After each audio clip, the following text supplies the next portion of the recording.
Hey everyone, I've made it to Denali. I've made it to Teklanika River campground, and I'm about halfway done setting up my camp. And I'm trying to decide if this was the most amazing decision of my life or the stupidest.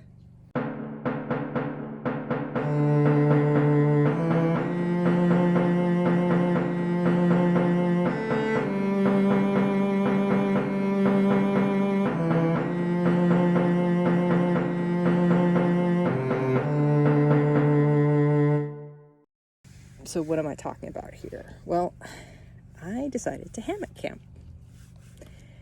I looked online and I did not really find anything about hammock camping in Denali National Park. Now, there are some places where they don't want you to hammock camp because they want you to be gentle on the trees and everything. So I actually called park headquarters when I was doing my planning and I asked if it is okay to hammock camp. And they said yes. To be clear, this is not a question that people ask a lot because the person did not know off the top of their head, right? They actually had to go ask a number of people before they got the answer. But, you know, they said it was okay. I was a little worried when I saw that it was going to rain most of the days I was here. In fact, it's going to rain at least a little bit every single day I'm here. But that's not why this is a stupid idea. I've hammock camped in the rain before, and it was fine. Okay, so why is it a stupid idea? Okay, so let me first say that in order to successfully hammock camp, you need two trees that are the right distance apart. And I definitely had to look around to find that at this campground. I mean, that's always true. You always have to, I always try a few sites before I find one that's good for hammock camping. Some of them looked good, but then in the area where the trees were, there was like a sign that says sensitive area, please do not disturb. So my options were a little limited. I found a campsite with it looked like a couple of good options, I thought. And then I actually tried setting up my hammock. Now I'm gonna leave the safety of my rain fly. The rain has actually let up a little bit. And I'm gonna show you why it is hard to hammock camp at Denali. All the trees around here are kind of like this. They're not all spruce, but all of them have these really tightly spaced branches all the way down to the ground. So normally when I'm camping in the Pacific Northwest, like there'll be this sort of branching further up, but not this close to the ground. So, you know, if I go in here, I had real trouble getting my tree straps around. Normally I'd put them around this height and then I just kind of scooch them up, and I might still be able to scooch these up, I'm not sure. And you can't really see. Well, let's look at this tree over here. I think this is pretty obvious. I actually had an easier time with this tree. It doesn't look like it, but look how close those branches are. So you can see on this side it was pretty easy to get in. I actually had the least amount of trouble with this one. But if you look over here, right, I actually had to like install the rain fly and then redistribute the branches above and below the rain fly to get decent tension on it. So, and then over here, this one doesn't look nearly as bad, right? There's not nearly as many branches, but the problem is getting in there to wrap the tree straps around was really hard. I actually had to throw the tree strap over and then run to the other side of the tree. You can see that there's like this kind of lumpy thing where the branch is under. So we'll see how well this sheds water. This is the food storage. So, yeah, it's just shelves. I am the only one using this place. There's also a free stuff thing for stuff you don't want, which I am probably going to, when I leave, I'm going to put the rest of my propane there because I can't fly home with it. Okay, and these are the bathrooms, and the water's right over by the road behind the truck. I just talked to a wildlife specialist. I think that's what her title was. Anyway, she was just telling me that there have been a lot of bears around here because there's a lot of soapberries right now. And I was like, what are soapberries? And she said, oh, they look like right over there. There's some red berries on the ground. Yeah, those are soapberries. I unwittingly picked a camp spot right by the bear food. So I guess I should get my bear spray out. Like I said, time will only tell whether hammock camping was a good idea. But I'll tell you what was a bad idea. Not bringing more power bank capacity. So I have 2 power banks with me. One's 10,000 milliamp hours and the other is 20,000 milliamp hours. And I figured if I used 10,000 milliamp hours per day, that would be 3 days. So to be clear, I'm here for 3 nights. So that's 2 full days in Denali. But what I didn't count on was the fact that I was going to burn through so much power on the train rides. Well, at least the train ride I had today. Like, I took so much video and so much photos. Like, my phone camera was a lot of what I was using. I also have my action cam. So I have 2 batteries for the action cam, and of course I charged them both last night before I left the hostel. One battery is already dead, so it died on the camper bus on the way up here, and then so I just have one left for 2 days, unless of course I charge it on, which is what I'm going to do. I'm going to charge it on the power bank. I was also using my phone camera a lot. My phone was down to about 20% power about the time we hit Healy Canyon, which is like a full hour out of Denali. So it's crazy. It is just like, I took so many pictures and so much video. Sorry, I keep batting at the mosquitoes because they're really bad here. And I need to run up to the food storage and get my mosquito repellent. I don't know if it's scented. And I don't know if that's a bear attractant, if it's not. Anyway. Yeah, so I have completely drained my 10,000 milliamp hour power bank. And so I'm hooking everything up to the 20,000 milliamp one. But this has to get me through the next 2 days. And it has to get me through the train ride down to Anchorage, which is also supposed to be pretty spectacular.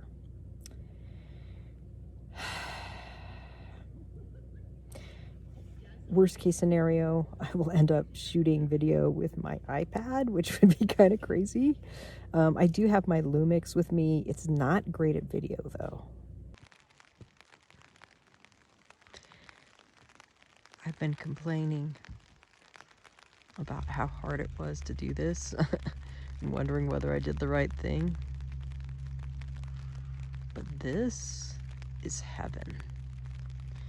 Yeah, there's tree branches sticking under my rain fly. By the way, that is my towel hanging up to dry there because it did not fully dry before I left the hostel. I also have socks hanging up to dry there because they got a little wet. And jacket got a little wet. But I'm lying here in my hammock. I know it looks like daylight. Well, it is daylight. It's 8:20 or 8:30 right now, and the sun doesn't set till after midnight, so and this is what I have to do. I have to sleep in when it's really bright out. But this is heaven. Lie here in my hammock. I wish those people would shut their car off. But I hear the sound of the rain on my rain fly.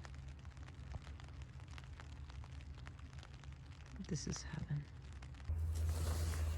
So stupidly, I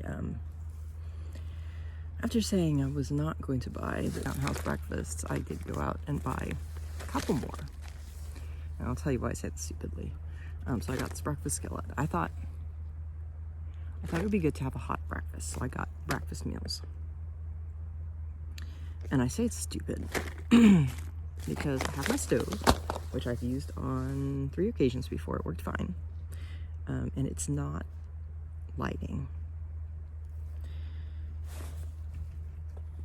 Now, I don't know if this is because I have a different fuel pack, although MSR should be a good brand.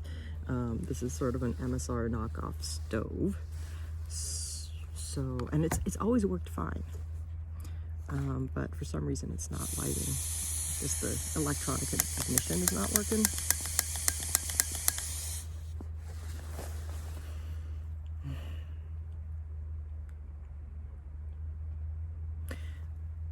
But conveniently, you know, I always have a backup plan. I have a lot of food that doesn't require cooking. So, I guess we're gonna have cold food the whole time we're here. Hi, it is the night before I leave. As I prepare my humble dinner, I do want to talk about the pros and cons of what I see about hammock camping at Denali. I apologize for the generator noise in the background. It is that time of day when people can run their generators, and I thought about filming it out on the riverbank, but I had written some notes earlier, and of course I left them back in camp. Anyway, I'm gonna prepare my dinner.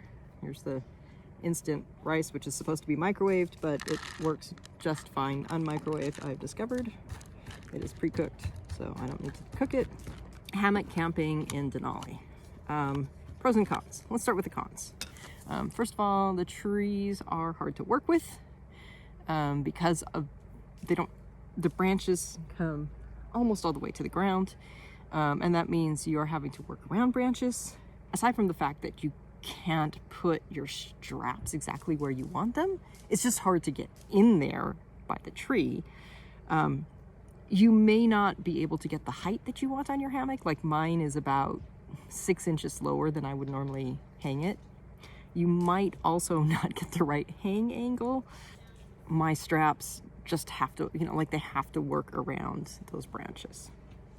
The branches also are going to get in the way of your rain fly. That's the second con. Which, I mean, we got some pretty serious rain on my second night here. I mean, really serious.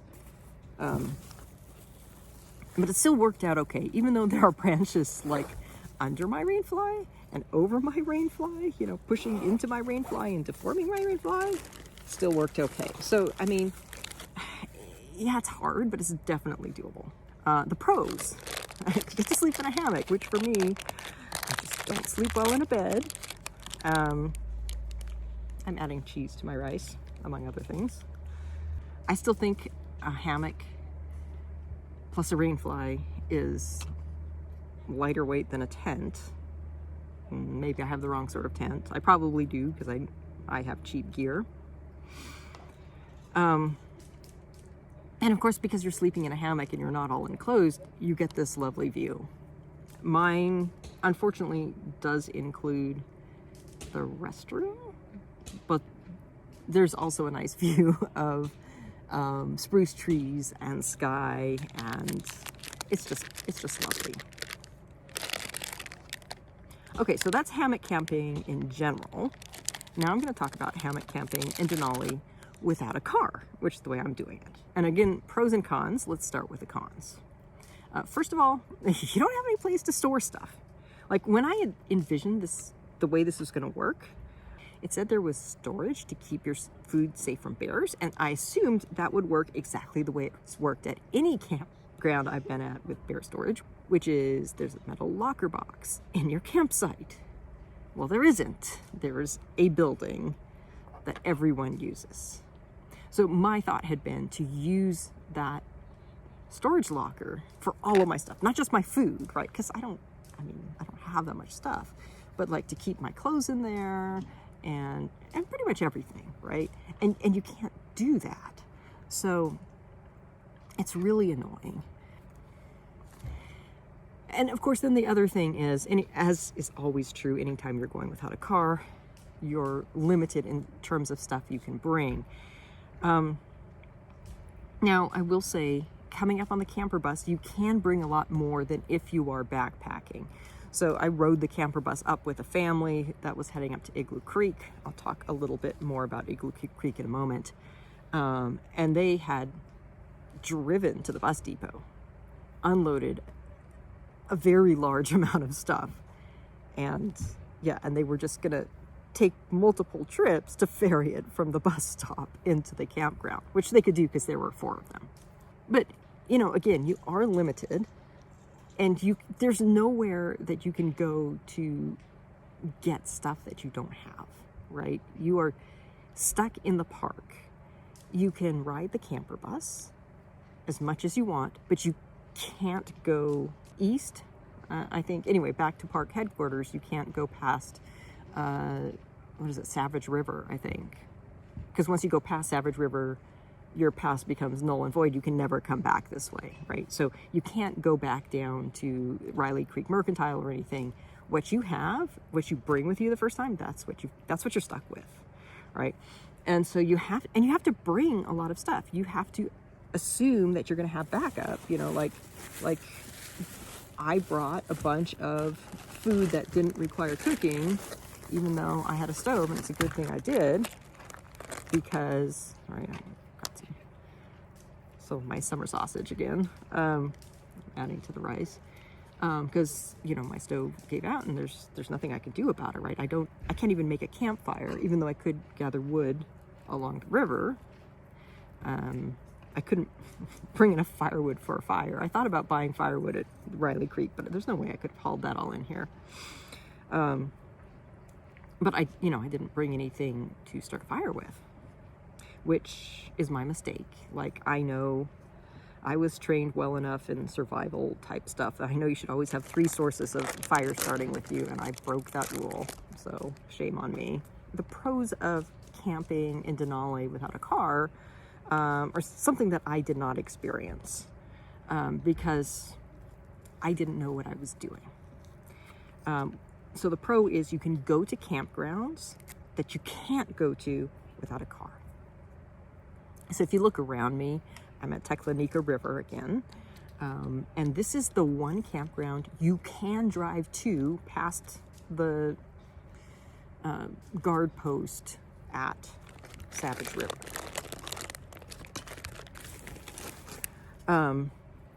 This is the only campground you can drive to. And as a result, it is the most visited campground back here. So when I was looking, the reason I chose this campground is because I wanted to hammock camp. And when I was looking for pictures of the campsites, the only pictures I could find online were of Teklanika. And I saw that Tech had trees, so I knew I could hammock camp here. Now that I've been here, and I've been past the other 2 campgrounds on the bus, and the other 2 campgrounds being Sanctuary River and Igloo Creek, those campgrounds obviously also have trees, and I would highly recommend, if you're going to hammock camp, go to one of those other campgrounds. In fact, I think Igloo Creek, the trees look a little bigger, and so I think it would probably be a better place to hammock camp.